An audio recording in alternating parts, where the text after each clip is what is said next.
অন্যায় এবং অমানবিক কাজটি সে করে ফেলেছে, সেটি তাৎক্ষণিকভাবে অবগত হয়েছে। আমার ধারণা হয়তো আজকে একদিন দুদিন গেলে একটু সে সেটেল করলে এরপরে মেন্টালি সেটেল করলে হয়তো বোঝা যাবে। কি নিয়ে তর্ক-তর্কি হয়েছে? না, আমি তো বললাম যে সেটা ভাই এটা কি এরকম যে ওভার ডিউটির কারণে বা ঈদে ছুটি না পাওয়ার কারণে তার এই না না স্ট্রেস না না না না আমাদের পর্যাপ্ত ছুটি এই ধরনের কোনো কারণ নেই। ওই সময় আমরা একটা ভিডিও সিসিটিভি ফুটেজ দেখি যেখানে একটা খাতা তাকে দেওয়া হচ্ছিল, আমরা যেটা জেনেছি যে সেই খাতায় তার ডিউটিতে সে টাইম মতো আসতো না, এইটা নিয়ে তাদের তর্কাতর্কি না হয়েছে। না না একদমই না, এটা একদমই না। প্রত্যেকটা জায়গায় আমাদের পোস্টে খাতা আছে। আমাদের এটা হলো জিডি বুক, এটা হলো ডিউটিতে কখন আসলো কখন গেল সেগুলো লেখা আছে, আমরা এগুলো চেক করে দেখেছি। এবং অধীনে 11টা 5-এ কিন্তু একজন আবার তাদেরকে সুপারভাইজ করে আসে, সে ইন্সপেকশন করে আবার সে নোট দিয়ে আসে। কাজে ওই ধরনের কোনো সমস্যা ছিল না। আর যে বইটি দেখেছেন ওই জাতীয় বই আমাদের সব জায়গায় আছে। এবং ডিউটি চেঞ্জের ব্যাপারে, তারপরে ইন্সপেকশনের ব্যাপারে যখন সিনিয়র অফিসাররা আসে তখন তারা এই জায়গাগুলোতে নোট দেয় এবং এটা দাপ্তরিক রেজিস্টার, এটা কিছু ওখানে কি আর কোনো পুলিশ সদস্য ছিল? না, দুজনই ছিল। দুইজনই ছিল। আপনারা বলতে চাচ্ছেন যে ডিউটির কারণে কোনো মানসিক স্ট্রেস তৈরি না, হয়? ডিউটির কারণে সব জায়গায় ডিউটি করছে। আর এখন ডিউটির অত চাপ নেই, এখন অত বেশি চাপের কোনো কিছু নেই, স্বাভাবিক যেভাবে থাকে সেভাবেই ডিউটি করে। আচ্ছা, কয় রাউন্ড গুলি হয়েছে এই ব্যাপারটা কি আসলে নিশ্চিত করা গেছে? এইটা কয় রাউন্ড টোটাল আমাদের গতকালকে আইজিপি সাহেব বলেছিলেন 20 রাউন্ড খোসা পাওয়া গেছে। গুলি কতগুলো না হয়েছে? না না না এটি এক্সাক্ট নাম্বার না, এক্সাক্ট নাম্বারটি অবশ্য আমাদের আমরা দেখেছি, তার কাছে আমরা যেটি পেয়েছি তাতে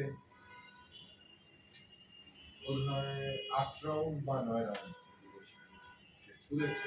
আর সে তো আসলে স্বাভাবিক মানসিক অবস্থা নিয়ে ছড়েনি, সেজন্য হয়তো এটি হতে পারে, কম বেশি একটু হতে পারে, হয়তো বেশি হতে পারে।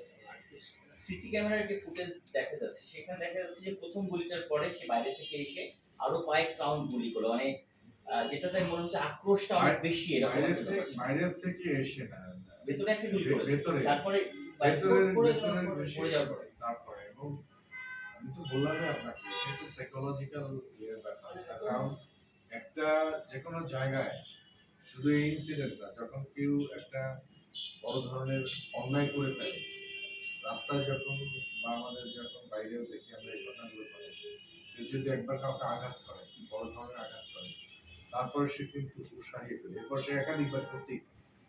এটি হলো এক ধরনের মনস্তাত্ত্বিক বিষয়, যে অপরাধের বিশেষ করে এই ধরনের যখন নির্মম কোনো আচরণ করে তখন মানুষ নিজের কন্ট্রোলে আর থাকে না।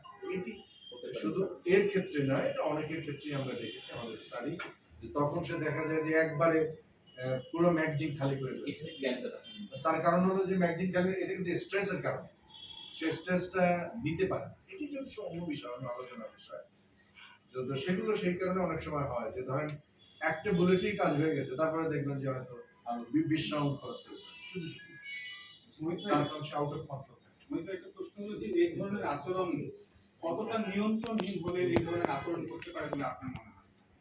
না, নিয়ন্ত্রণহীন না, মানুষ তো সাইকোলজিক্যালি আপনি প্রতিটা মানুষের যে মস্তিষ্ক, এটার উপরে তো আপনি 100 ভাগ নিয়ন্ত্রণ পৃথিবীর কিছু দিতে পারেন, তাই না?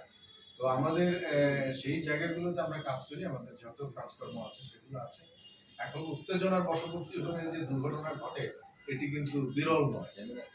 উত্তেজনার ইয়েতে হয়ে যে অনেকে এই ধরনের নির্মম ঘটনা ঘটে, সেগুলো অনেক সময় মুখোমুখি হতে হয়। তো সেই ধরনের দুর্ভাগ্যজনক এটি আমরা মনে করি। আর তদন্ত করলে হয়তো তাহলে কি আপনি মনে করেন কিনা এই ধরনের পরিবেশ বা এই ধরনের মনস্তাত্ত্বিক ব্যবস্থা ঝুঁকিপূর্ণ, পুলিশ সদস্যদের জন্য ঝুঁকিপূর্ণ বা ঝুঁকি অবস্থায় অন্যান্য পুলিশের ক্ষেত্রেও এটা প্রত্যেকটা মানুষের জন্য, আপনিও তো আপনার জন্য ঝুঁকিপূর্ণ হতে পারেন। হঠাৎ কেউ যদি আপনার ইনভেস্টিগেট করে, আপনার তো যে লোককে স্ল্যাপ করা উচিত না তাকে স্ল্যাপ করে বসার পর বুঝবেন যে আমি স্ল্যাপ করাটা আমার ঠিক হয়নি, তাই না? এগুলো তো হয় অনেক সময়। উত্তেজনার বশবর্তী, উত্তেজনার মুখোমুখি জীবনে কেনা হয়েছে, কিন্তু এই ধরনের নির্মমতা তো হওয়া উচিত না। এবং সে কারণে আমরা মনে করি যে এটা তদন্ত করলে না তো আমরা করতে পারবো যে কি কারণে তার এত উত্তেজনা বা মহানগর পুলিশ প্রধান হিসেবে আপনি এই বিষয়টাকে কিভাবে নিয়েছেন? মানে তাদেরকে কাউন্সিলিং করানো বা এই ধরনের সমস্ত কাউন্সিলিং করানোর ব্যাপারে কোনো কাজ করবে? এটি আপনি ঠিকই বলেছেন যে আমরা প্রাতিষ্ঠানিকভাবে তো ওইভাবে কাউন্সিলিং এর আমাদের সিস্টেমটি নেই, যেটি আমরা ইউএনএ দেখেছি। ইউএনএ ওই জায়গায় আমরা দেখেছি যে ওখানে কাউন্সিলিং এর জন্য আলাদা ইউনিট আমাদের নাই, কিন্তু আমরা যেই কাজটা করে থাকি সেটা হলো অনেক সময় আমাদের আমরা যখন ব্রিফ করি তখন কিন্তু আমরা ডুজ ডোন্টস, এটাও কিন্তু এক ধরনের কাউন্সিলিং। এবং যখন ইন্সপেকশনে যায় তখন কিন্তু বলে দিয়ে আসে প্রত্যেক অফিসার যে তুমি এটা করবা, দায়িত্বশীল থাকবা, তুমি জায়গা থেকে যাবা না, সেগুলো বলা হয়। সেই কাউন্সিলিং আছে, কিন্তু প্রাতিষ্ঠানিকভাবে করতে পারলে তো অবশ্যই আচ্ছা কাউসার আহমেদ